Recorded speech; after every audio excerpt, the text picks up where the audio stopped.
Did you ever notice how sometimes kids will skip right past a comma when they're reading, like it wasn't even there?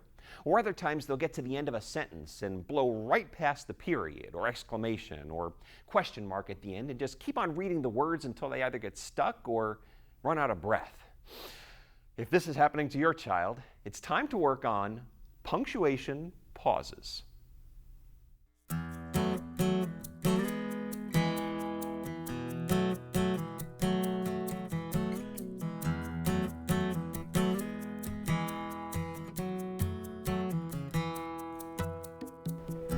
Pausing for punctuation really improves a child's fluency. When readers start reading, a lot of times they get very focused on reading every word, and it sounds almost like a robot is reading. Whereas when you're reading, you really want it to sound like a conversation, like you're speaking to another person.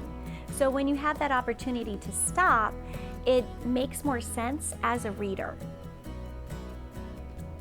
A punctuation pause is really nothing more than a deliberate breath in between sentences. When you forget to pause in between sentences, it sounds a little like this. The monster was big and scary, it followed me all the way home. Now, if you stop when you get to the punctuation, it makes a lot more sense. The monster was big and scary, it followed me all the way home. One of the best things that a parent can do to help their child to know to pause for punctuation is to model it for their child. You really might want to consider taking turns. Your child reads a page and then you read the next page. You also want to point out some of the things that you're doing as a reader, like scanning ahead to look for punctuation marks. When you get to the end of a sentence, if it has a period, your voice is going to go down. But if you get to the sentence and it has a question mark at the end, your voice tends to go up. Like if I were to say, I am a wonderful student, my voice went down at the end.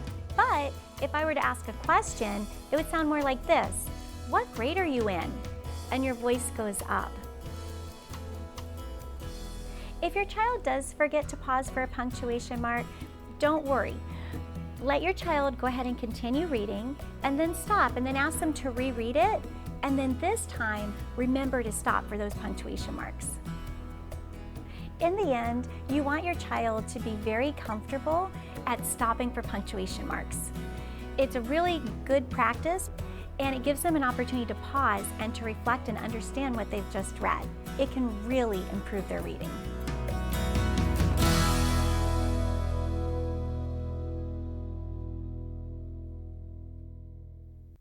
Helping your child practice punctuation pauses increases the ability to read with fluency, which, in turn, can help with comprehension, their ability to understand what they're reading.